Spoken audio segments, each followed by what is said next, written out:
All right, let's try this again. I I think I got caught successfully last week because I clicked go live. I realized I wasn't on the right browser.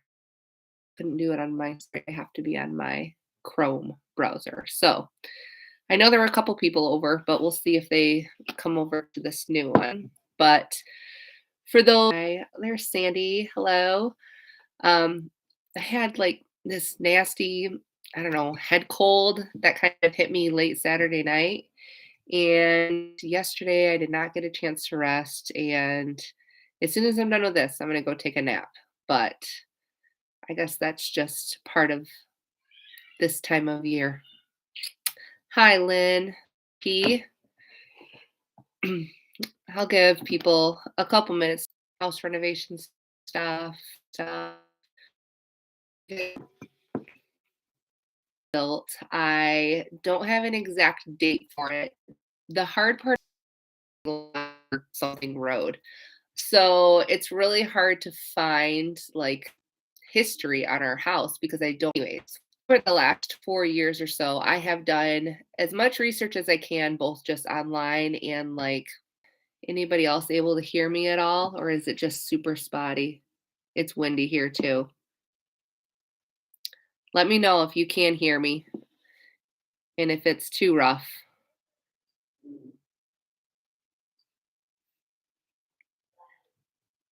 It's definitely windy here today, though.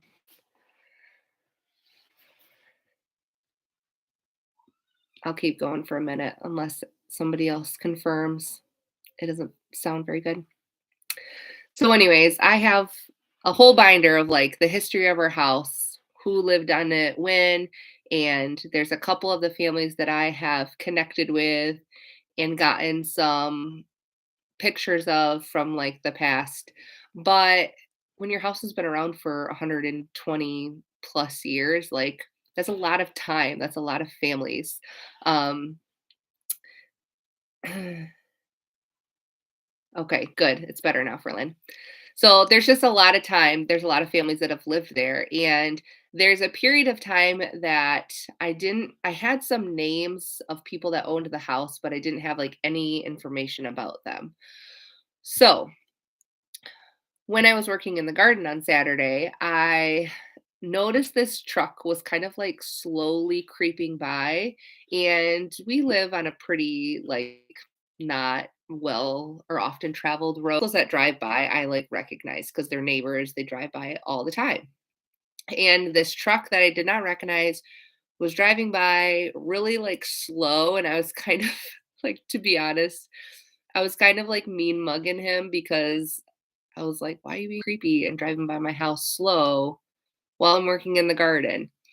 And he went back, or he went by, and then a couple minutes later, he came back, and I could see him creeping down again. And I was like, "Do I have to go grab Tommy and like do something with this guy?" And he pulls in our driveway, and I'm like preparing myself for whatever weirdness is about to happen. And he rolls down his window and he says, "Hey, I'm really sorry to bother you, but I grew up here and I just was in the area. I wanted to stop by."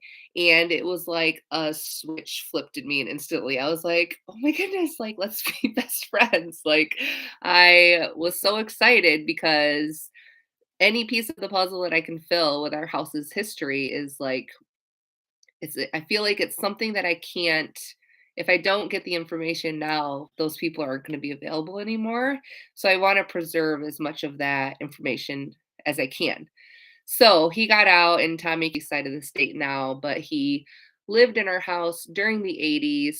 Just you could tell that standing there, he was just kind of in like flashback mode. He was like recalling memory after, and he said that when they lived there, it was in really, really rough shape. But weirdly, they didn't have the same 5 acres that we have. It was a different like layout.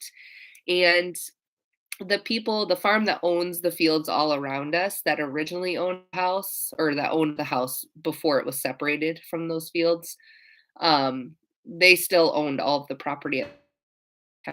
too. So kind of weird that they would like have the burger layout and then changed it later on.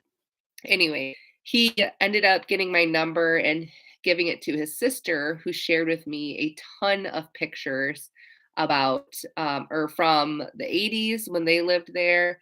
And there's an aerial picture. And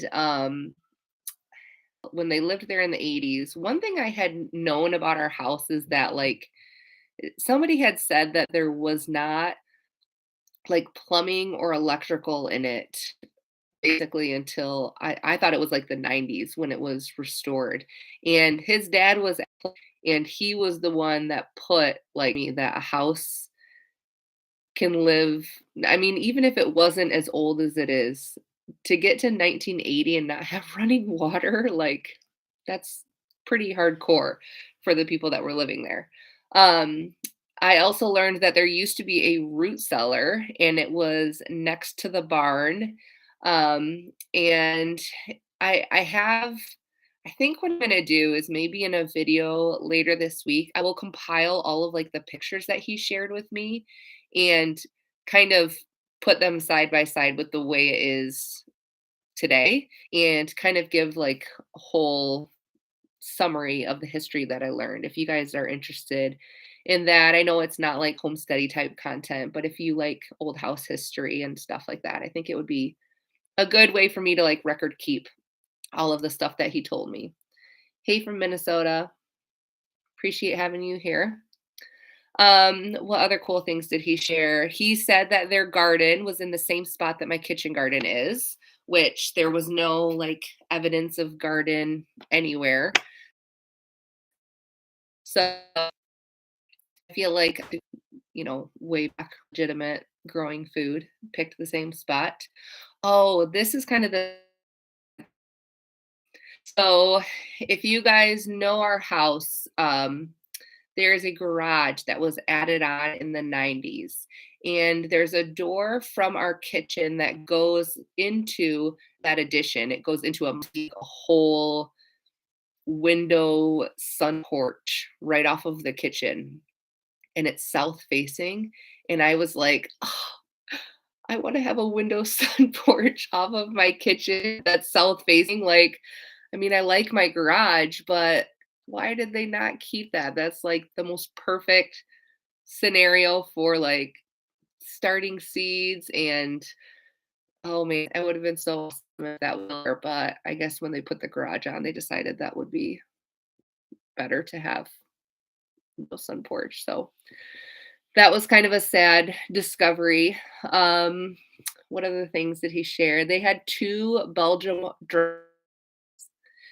said they even though it was the 80s, he said that they lived like pretty much Amish level. Like besides the fact that his dad was a plumber and was putting like some running water in the house for the first time, they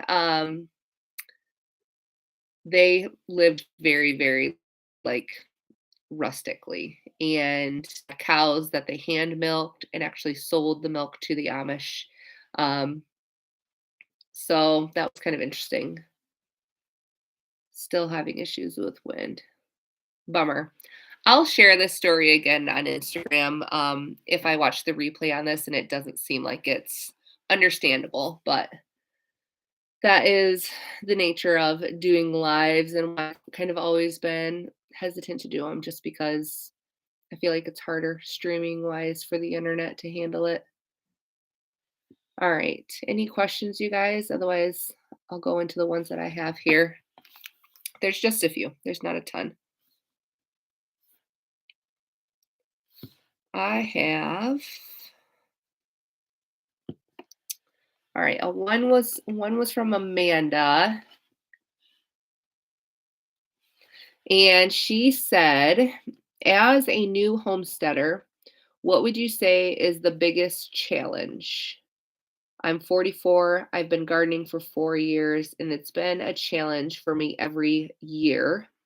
Um, that's a really good question. And it's such a hard question because I feel like it probably depends on your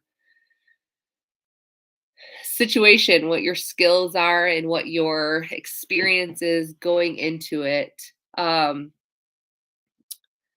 the biggest challenge for us has probably honestly been the just willingness to have like patience. Like we spend a lot of time before we actually like bought property learning like all of the things, like just kind of learning for years and years and years. So like we felt like we had all this knowledge that we wanted to put into action.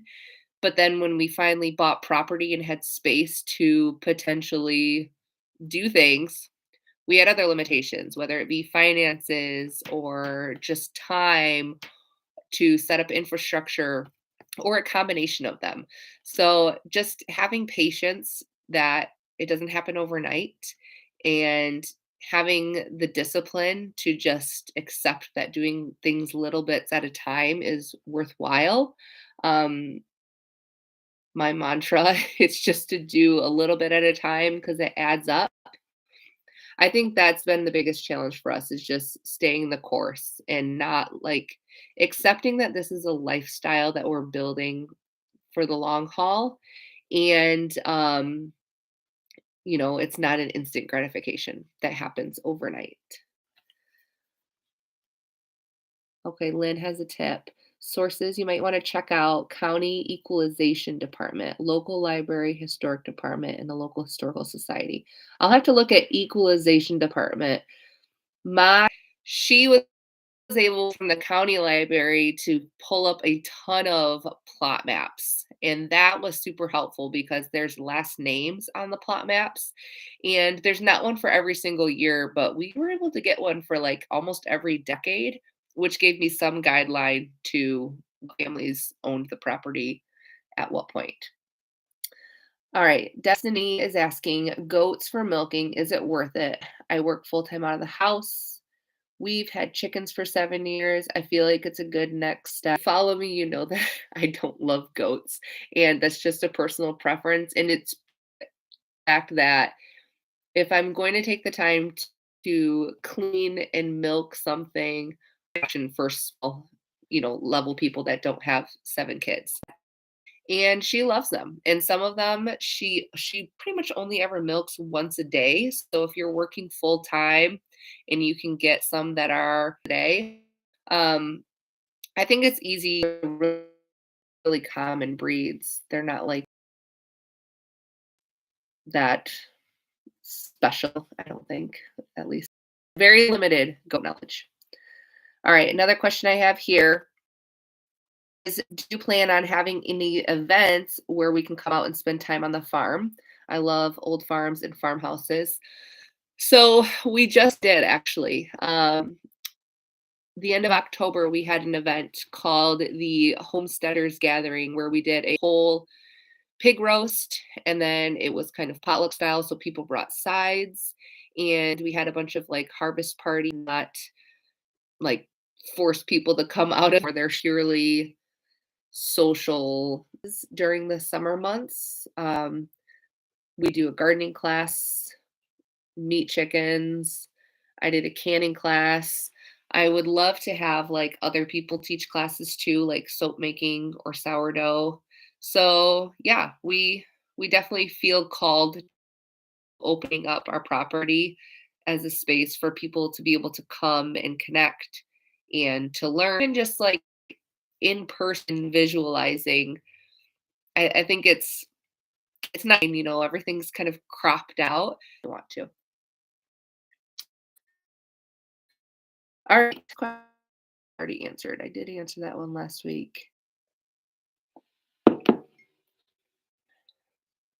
I think that the family that um, I connected with this weekend, excuse me, I think that makes for as old of a house it is. Now, so you would think with only 5 families, it'd be easier to like find all the pieces of the puzzle, but you have something like family where they moved completely out of the area. Like there's no really like local people to connect with. Excuse me. Sorry, guys. All right. Well, I'm going to sign off. Hopefully, some of this was understandable. I appreciate you guys coming, and I will talk to you later.